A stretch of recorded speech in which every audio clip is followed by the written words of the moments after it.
এসো হে বৈশাখ, এসো এসো, এসো হে বৈশাখ, এসো এসো। সবাইকে বাংলা নববর্ষের অনেক অনেক শুভেচ্ছা। আজকে বাংলা নববর্ষ 1432। ছোটবেলার মতো এই দিনটাকে আর আগের মতো করে উদযাপন করা হয় না। যখন খুব বেশি ছোট ছিলাম তখন বাবা মায়ের সাথে সকালবেলা উঠে পান্তা ইলিশ খেতে চলে যেতাম রমনার বটমূলে। সে কি আনন্দ! সে আনন্দের কথা মুখে বলে এখন আর বোঝানো যাবে না। আর এখন না সেই ফিলটাই হয় না যে আজকে পহেলা বৈশাখ। আর আগে যখন ছোট ছিলাম তখন পহেলা বৈশাখের আগে ঢাকঢোল আলা জামা আমাদের চাই। আমরা দুই বোন বাবা মায়ের হাত ধরে চলে যেতাম পহেলা বৈশাখ দেখতে মেলায়।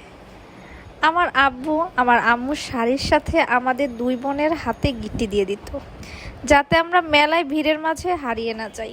এরপর মেলায় ঢুকে আমরা সবার সাথে বসে পান্তা ইলিশ খেতাম। পান্তা ইলিশটা কিন্তু বাসায় খেতাম না, মেলায় গিয়ে তারপরে খেতাম। সে কি ভিড়, মানুষের ভিড়, ঠেলে ঠেলে ঠেলে মেলার ভিতরে যেতাম আমরা। তারপরে আমার আব্বু আমাদের দুই বোনের গালে শুভ নববর্ষ লিখিয়ে দিত। আমরা হাঁটতাম, ঘুরতাম, বেলুন কিনতাম, এটা খেতাম ওটা খেতাম, মাঝে মাঝে কিছু কেনাকাটা করতাম। আমার মনে পড়ে আমি ক্লাস 7-এ যখন পড়ি তখন লাস্ট গিয়েছিলাম বৈশাখী মেলা দেখতে রমনায়। এরপরে আর যাওয়া হয়নি, এরপরে আজও পর্যন্ত আর যাওয়া হয়নি। কিন্তু ছোটোবেলায় কত আনন্দ ছিল, তাই না? মাঝে মাঝে ভাবি কোথায় গেল সেই সোনার দিনগুলো, কোথায় গেল সেই সোনালি অতীত, যখন কোনো টেনশন ছিল না জীবন নিয়ে।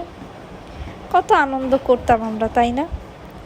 পহেলা বৈশাখটা আমাদের কাছে একটা ঈদের মতো ছিল। নতুন জামা কাপড় পরতেই হবে, লাল সাদা জামা পরতেই হবে, আর জামার মধ্যে থাকবে ঢাক ঢোল আঁকা। খুব ভাল লাগতো সেই দিনগুলি। কিন্তু এখন যে আজকে পহেলা বৈশাখ মনেই হচ্ছে না।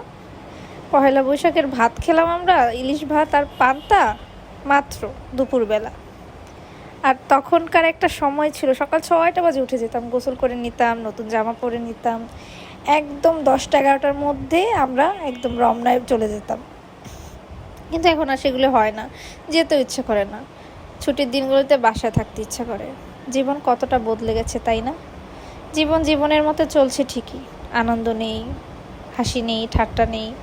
কেমন যেন একটা রোবটের মতো আমরা এখন হয়ে গেছি।